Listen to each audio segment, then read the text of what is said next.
तो आज हम जहां से स्टार्ट करेंगे वो है फंक्शन का एक डेफिनेशन हम लोग देखेंगे, ठीक है। वो एग्जैक्टली मैथमेटिकल डेफिनेशन नहीं है, ठीक है। एग्जैक्ट डेफिनेशन हम लोग बाद में पढ़ेंगे। अभी इसको ब्रॉड वे से समझने के लिए हम लोग ऊपर से देखेंगे क्या है, ठीक है।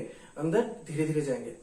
तो पहला चीज क्या है, देखो, it is a type of binary relation between two sets. Okay, क्यों? क्योंकि एक देखो क्या है, फंक्शन में कुछ इनपुट देते हो तुम और कुछ आउटपुट मिलता है। तो ये एक इनपुट का एक सेट हो गया। इनपुट वैल्यूज हम लोग कुछ कुछ जो वैल्यूज दे सकेंगे, उस वैल्यूज को अगर तुम एक साथ एक सेट बना लो, ठीक है। ये फाइनाइट हो सकता है, सिंगलटन हो सकता है, नल सेट हो सकता है, इनफाइनाइट सेट हो सकता है, कुछ भी सेट हो सकता है। वो इनपुट सेट्स को लेके तुम्हें एक सेट है, उस सेट के एलिमेंट्स के साथ तुम और एक सेट जो कि आउटपुट वैल्यूज दे रहा है, ठीक है। All the possible output values हम लोग पहले पढ़ेंगे। क्यों पॉसिबल है वो बाद में धीरे धीरे। पॉसिबल मैंने लिखा है, क्यों लिखा है समझेंगे। तो एक है इनपुट सेट, तो दूसरा है all the possible output set. Okay, वो दो सेट के बीच में जो एलिमेंट्स है, उन एलिमेंट्स के बीच में रिलेशंस कुछ डिफाइन करते हैं, ठीक है। डिफाइन करता है function. Okay, A type of relation, A type of relation. Mathematics में हम लोग रिलेशन का भी डेफिनेशन है, ठीक है। तो यहां पर हम लोग it's a type of binary relation between two sets, right. तो अब हम यहां पर जो देख रहे हैं इनपुट सेट, यहां पर देखो इसको हम लोग एक नाम देते हैं, क्या है बोलते हैं इसको, डोमेन। डोमेन देखो, डोमेन हम लोग ऐसे बोलते हैं कि इस आदमी का वहां तक डोमेन है, ठीक है। एक आदमी सोचो, एक कोई आईएएस ऑफिसर बना है, ठीक है। वो बन के डीसी बना है। डीसी का एक डोमेन होता है, वो जहां पर काम करता है, ठीक है। तो वो जगह को हम लोग क्या, जहां पर वो काम करेगा, जो फंक्शन जहां पर काम करेगा, जो वैल्यूज हम लोग ले सकेंगे, उसको हम लोग क्या बोलेंगे, डोमेन, ठीक है। इनपुट वैल्यूज जो हम लोग जहां पर फंक्शन काम करता है, एक सिंपल टर्म्स, ठीक है। सो यहां पर जो इनपुट्स है, उन सभी इनपुट्स के लिए, और for all the inputs we will have outputs, right? And the set of all the possible outputs, why possible we will see later on why I have used possible, but for now concentrate all the output values, and the set of that output values is called the codomain, ठीक है। तो यहां पर देखो functions के हम लोग तीन चीजें जानेंगे। क्या है, एक domain, codomain, already we know. Domain is the input value, the input set. Codomain is the possible output set. और क्या, रेंज। रेंज क्या है, रेंज है एक्चुअल आउटपुट्स जो है, ठीक है।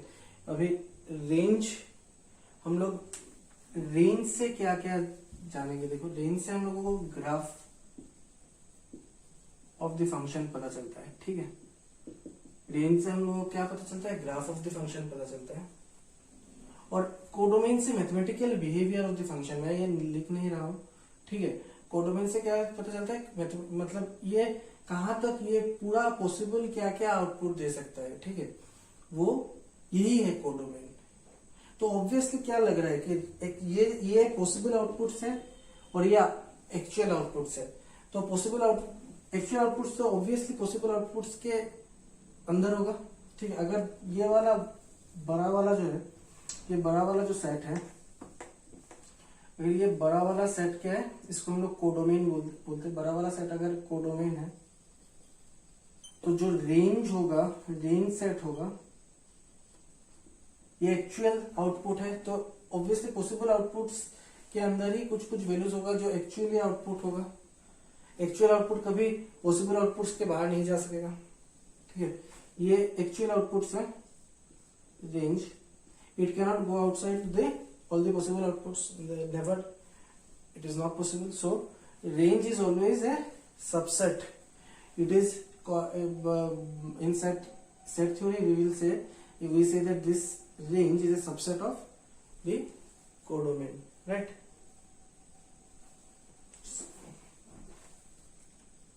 So an important note is what?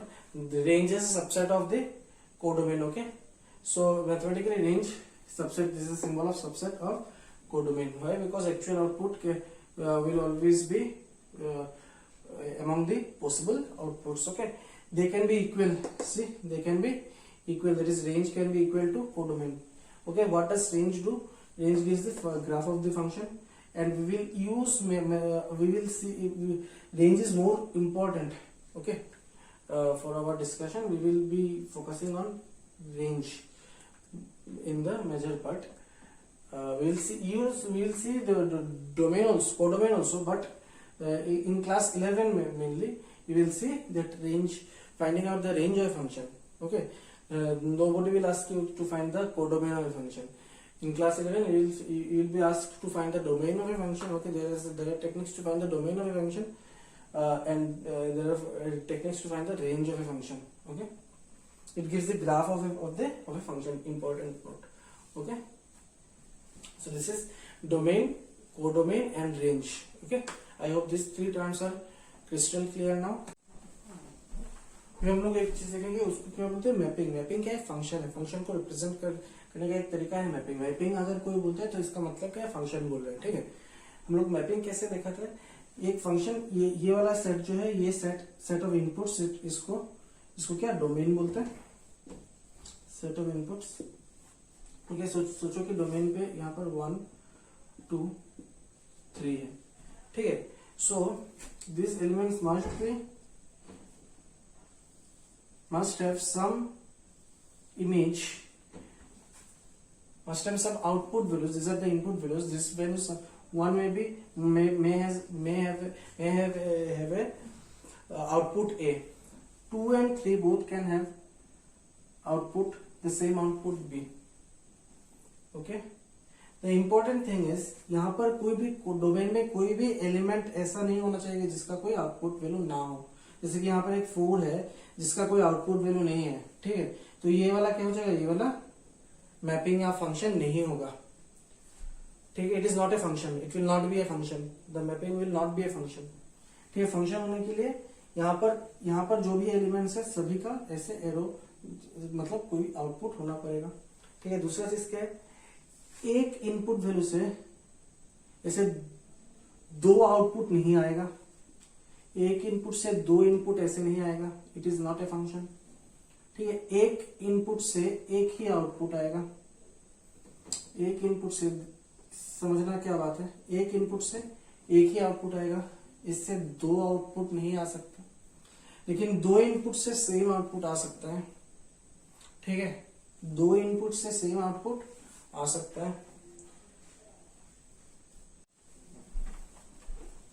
यहाँ पर मैंने जो भी बोला, यहाँ पर कोई खाली नहीं, यहाँ पर कोई एलिमेंट ऐसा नहीं रहेगा डोमेन में कि इसका कोई इमेज ना हो, तो ये फंक्शन नहीं होगा. तो सभी एलिमेंट्स का एक इमेज होना पड़ेगा. दूसरा चीज क्या है? सभी एक एलिमेंट 2 आउटपुट नहीं दे सकता. एक इनपुट 2 आउटपुट नहीं दे सकता. ठीक है, यूनिक आउटपुट होना पड़ेगा. तो this is the definition of a function. कोई भी अगर बुक खोलो तो this is the definition that you will see. A relation f from a to b is said to be function if all the elements of A have unique image in B. Have unique image in B. All elements, ये वाला first part है. ठीक है, कि यहाँ पर कोई भी खाली नहीं रहेगा. और दूसरा पार्ट क्या है तुम्हारा? यहाँ पर यूनिक होना पड़ेगा. एक इनपुट से 2 आउटपुट नहीं जा सकता. ठीक है, 2 इनपुट से एक आउटपुट जा सकता है. 2 का एक ही है आउटपुट, बी ही है. 3 का भी बी है, लेकिन 3 का भी एक ही है, बी है. 3 का दूसरा कोई आउटपुट नहीं होगा. ठीक है, तो यहाँ पर देखो, तीसरा जो और एक चीज हो सकता है, यहाँ पर फंक्शन का डेफिनेशन खत्म. ठीक है, यहाँ पर खाली इस सेट के बारे में कुछ नहीं बोला. ठीक है, इस सेट के बारे में यहाँ पर बोला है कुछ नहीं. इसके बारे में बोला है कि यहाँ पर जो सभी एलिमेंट्स का आउटपुट रहना पड़ेगा. ठीक है, there can be no idle element here which does not have any output. And another thing is the uniqueness. Okay, nothing is said about this set. It is a set codomain. This is a set codomain. Okay, so here there can be a element extra C. there can be an element, extra element C in the codomain which does not have a pre-image, which does not have any pre-image. Okay, here we can say that A is the image of 1 and 1 is the pre-image of A. Similarly, B is the image of 2 and 2 is the pre-image of B. Okay, but C does not have any pre-image. C does not have any pre-image, does not have any pre-image, right? Does not have any pre-image. Okay, so these such situations can arise by definition. Okay, by the definition of function, such situation can arise because nothing is said about the codomain. And here see, we are getting two kinds of things, two kinds of elements.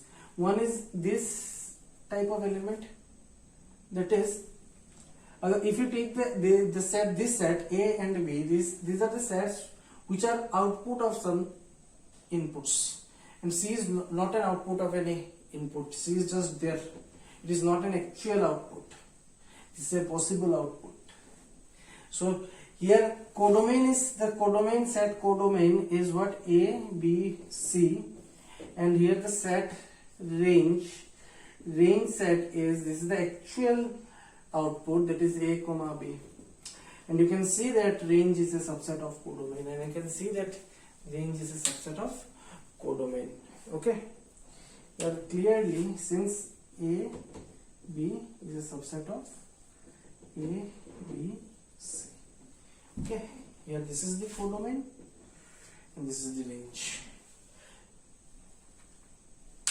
So let's end today's lecture here, and we will in the next class we will proceed with these functions.